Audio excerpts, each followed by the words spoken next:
So let's look at what happens when you have the first sentences from a bunch of paragraphs all lined up with the guts of the paragraph missing. So here's the very first sentence of an essay. It almost goes without saying that lay critics of MGM's 1939 film The Wizard of Oz interpret Dorothy as a good girl. Now, it's the very first sentence of an essay, so you would say, well, what would the transitional element be? I'm starting from the beginning. There is no transition. But there is, because I'm saying it almost goes without saying that lay critics, right? I'm talking about how the movie has been received over the past, 70, 80 years, right?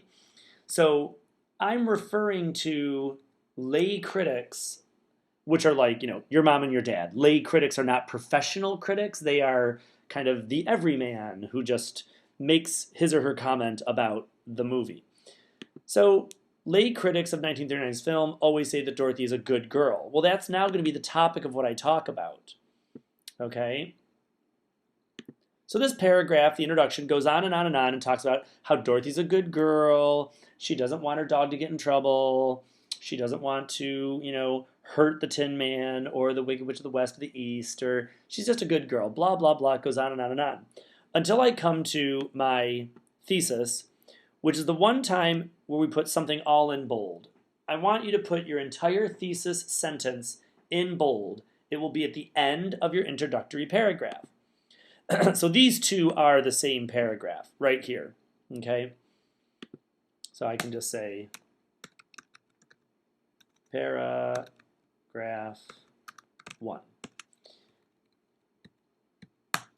I start my paragraph with a transition from common culture, and I move into a statement that I want to focus on. Dorothy's a good girl. And I then make my claim that maybe the movie focuses on her being such a good girl all the time to kind of distract us from Dorothy is arguably bad. You can see that right there. Yes? Okay, that's my thesis. Dorothy's a bad girl.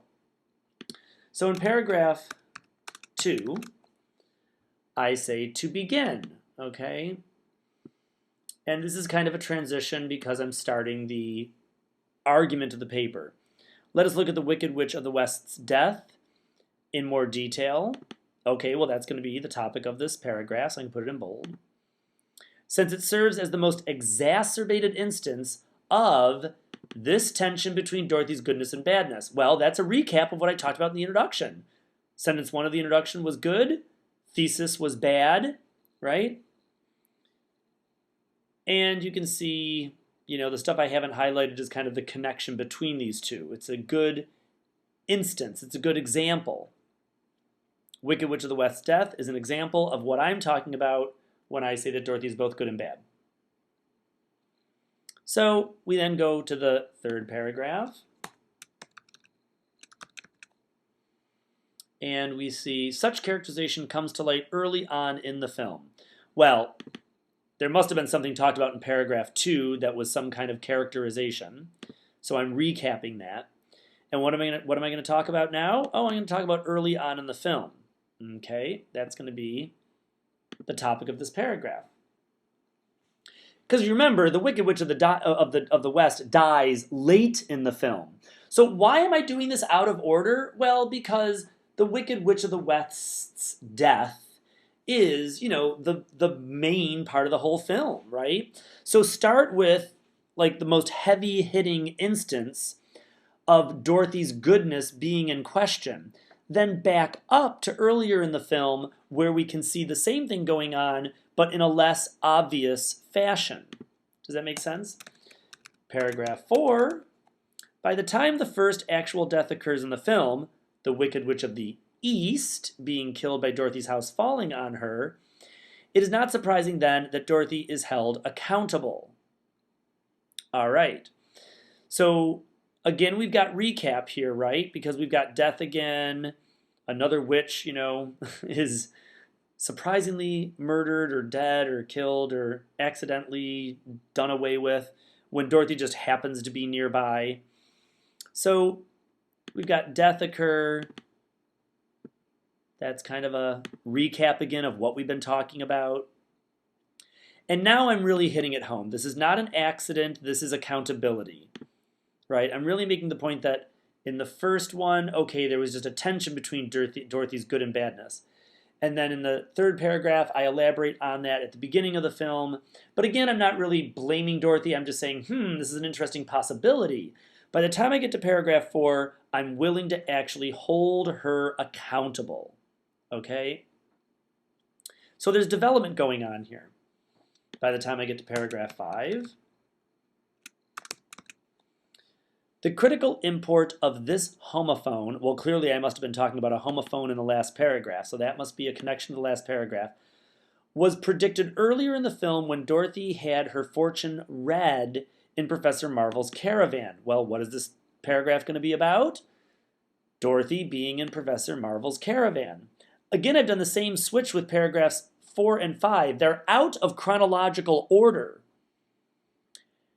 Professor Marvel's caravan happens before the Wicked Witch of the East is killed. But again, I set it up in a way that makes the argument easy to read, not just first, second, third, fourth, in accordance with the film.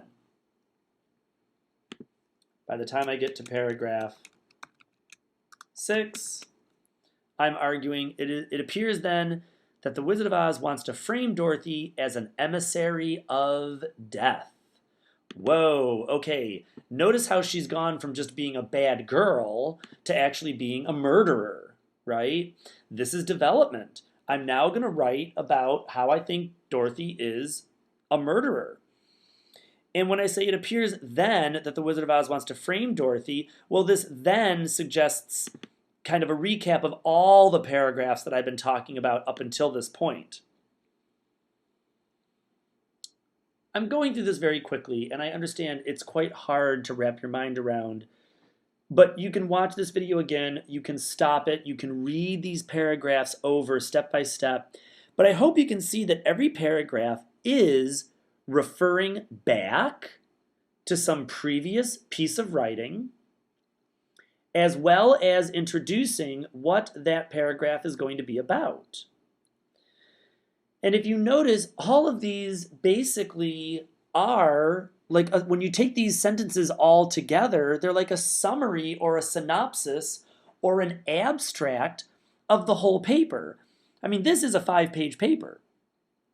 It begins with a very innocent observation. Dorothy might not be as good as she appears to be. It walks through some examples of how she's not good. I'm using examples of death over and over and over again, but I don't really focus on the death element. I just focus on something bad happened, Dorothy was around when this bad thing happened. And then I slowly reorient that focus from bad, which is kind of an innocent, childish problem, to murder, which is quite, a bolder claim to make. Your first sentences of every paragraph should have a similar attention to where you've been and where you're going. If you summarize for your reader what you finished explaining, and you make a logical connection from that summary to what you now want to talk about in the new paragraph, the level of clarity in your paper is going to skyrocket. So even if the guts of the paragraph are confusing, your reader will always be able to go back and anchor themselves based on your first sentence of that paragraph. Good luck, and I look forward to seeing your highlighting and your bolding in the papers you hand in.